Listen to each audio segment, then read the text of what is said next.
Bonsoir. Et d'abord, un incendie cet après-midi. C'est un entrepôt qui a pris feu dans la zone d'activité de la Vigne aux Loups, chez Longjumeau.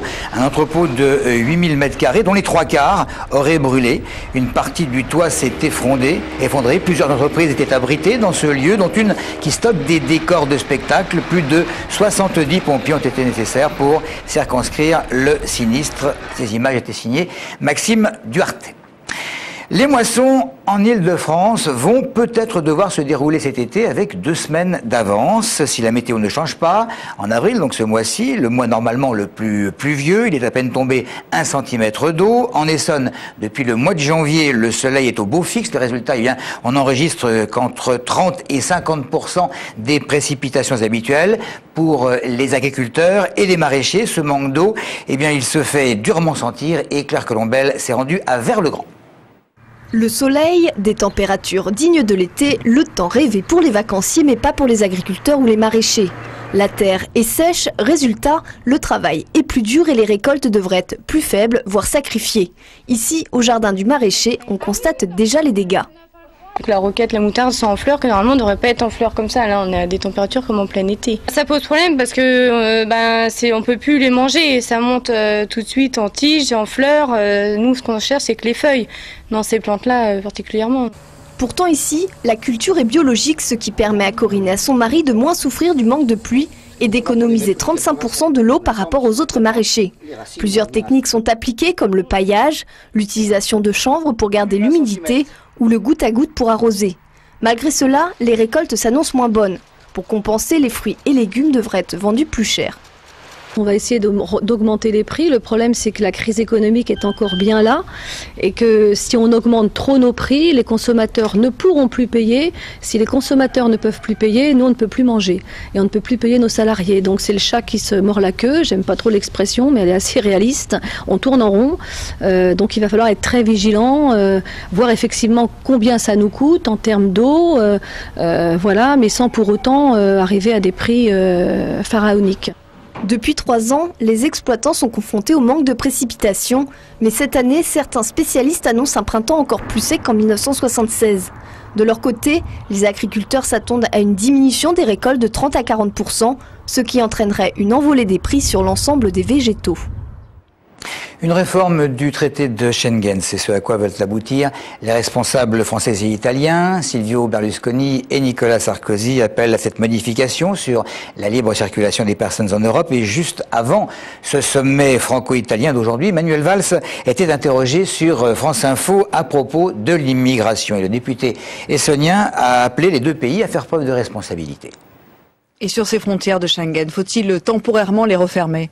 Mais suspendre Schengen serait aujourd'hui totalement disproportionné. On peut suspendre Schengen et c'est prévu dans des conditions très particulières d'atteinte à l'ordre public, de menaces terroristes ou alors si nous étions confrontés à des flux massifs. Je ne minimise pas ce qui se passe aujourd'hui, mais ça n'a absolument rien à voir avec la nécessité de suspendre Schengen. En revanche, on peut toujours, c'est prévu d'ailleurs par les traités européens, on peut toujours mieux contrôler nos frontières. Disons-le clairement. Ni l'Europe ni la France ne doivent être des passoires. Mais l'Europe doit exercer un maximum de solidarité avec les pays qui sont concernés par ces flux migratoires.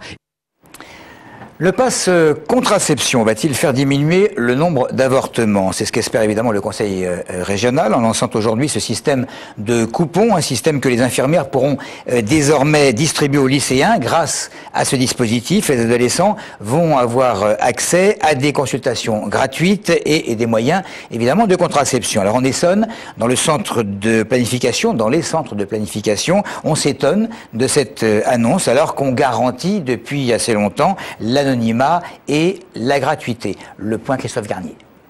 Désormais, les lycéens d'Île-de-France auront accès à des consultations gratuites, anonymes et à des moyens de contraception grâce à un système de coupons. Mais dans ce centre de planification de Viry, le personnel vient de recevoir les affiches de campagne et trouve l'annonce un peu forte de café.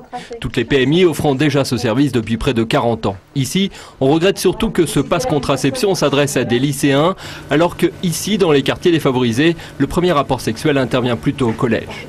Nous, on accueille sans limitation d'âge. On n'attend pas 17 ans, on n'attend pas la seconde. Et on a beaucoup de collégiens sur les 100 jeunes qu'on reçoit par an dans ce centre, par exemple. On a beaucoup de collégiens. Nous, on a un système beaucoup plus simple, c'est qu'on les donne, les contraceptifs. Le personnel de ce centre craint qu'une infirmière de lycée n'ait pas les moyens d'assurer l'anonymat à une jeune adolescente. Il n'approuve pas non plus que ce nouveau dispositif renvoie pour seulement 3 mois vers des médecins de ville qui n'auraient peut-être pas la même vision d'ensemble que tout le personnel de ce service, psychologue et assistante sociale peut avoir. Bien qu'en pointe sur ce sujet, l'Essonne voit une centaine de jeunes mineurs tomber enceintes tous les ans, mais ces centres reçoivent chaque année 4000 jeunes de moins de 20 ans, gratuitement et anonymement. Le département réclame une meilleure coordination entre les conseils généraux. Et à propos des jeunes managers, DRH, responsables de formation, ils se réunissent une fois par mois à la Chambre de commerce et d'industrie d'Évry pour évoquer un sujet d'avenir. Et ce matin, les jeunes étaient justement au cœur du programme avec la question suivante: comment motiver et fidéliser les jeunes talents dans l'entreprise? Les responsables d'entreprise connaissent mal ou pas du tout les Facebook, MSN et autres réseaux sociaux qui vampirisent, si l'on peut dire, la vie des jeunes en entreprise et changent leurs pratiques, évidemment leur rapport au travail. Ces pratiques d'hyperconnectés peuvent être de temps en temps source de conflits générationnels en entreprise, comme l'explique cet intervenant de la faculté des métiers d'Évry au micro de Tariq Aïnouz et de Fleur Onissa. Il y a un gros décalage entre les façons de manager des personnes qui sont déjà en place et ces jeunes qui arrivent dans l'entreprise. Ça crée parfois des conflits, parfois des difficultés de compréhension. On demande à des jeunes aujourd'hui qui n'ont pas connu les modalités de fonctionnement professionnel d'avant, on leur demande aujourd'hui de se plier à ces modalités de fonctionnement. Le week-end dernier, les opérations de caillassage se sont invitées, si l'on peut dire, à la fête de Pâques. D'abord à Évry, où c'est un bus de Tis qui a reçu bon nombre de pierres en provenance d'un groupe de jeunes gens. Et ça s'est passé près de l'arrêt Monseigneur Romero. Et puis à peu près au même moment, toujours dans la soirée de dimanche, c'est une voiture de CRS, cette fois à Corbeil, qui a reçu des pavés lancés également par un groupe de jeunes gens. Un guet-apens, semble-t-il, mais les renforts appelés à la rescousse n'ont pas trouvé les auteurs. On passe à la semaine européenne de la vaccination. Elle a débuté il y a quelques heures, se clôturera donc le 2 mai. C'est évidemment l'opportunité de sensibiliser la population à l'importance des vaccins et particulièrement contre la rougeole, qui reste la priorité nationale cette année. Nous avons demandé à quelques Essonniens s'ils étaient à jour. Non. Pourquoi ? Parce que ça va très bien comme ça. Tous les vaccins ont été faits, les rappels aussi. Non, je ne fais pas les vaccins. Pour la grippe, oui, tous les ans. Je suis à jour depuis toujours, quoi. Je suis à jour. À un moment, j'ai un prochain vaccin en 2012. Si tout va bien. J'ai perdu mon carnet de vaccination, donc je ne sais plus du tout où j'en suis. Et voilà, par contre, j'ai des enfants et je suis très bien leur carnet de vaccination. Mon dernier vaccin, c'était tétanos. Et là, ça fait 2007. J'ai pas pris la peine d'aller chez le médecin pour refaire les rappels. Il y a le DT polio que j'ai pas renouvelé, c'est tous les 10 ans et je l'ai pas refait. Ah oui, totalement. BCG et tout et compagnie. Oh, je pense, oui, tout à fait, oui. D'autant plus que j'en vends. Donc ça serait malheureux que je ne le sois pas. Je vais y aller prochainement chez le médecin pour le rappel. DT polio, ouais. Même mes enfants, même le chien, il est vacciné, donc tout va bien, ouais. Même le chien. Voilà pour l'essentiel de ces informations dans le département. Merci évidemment de votre fidélité.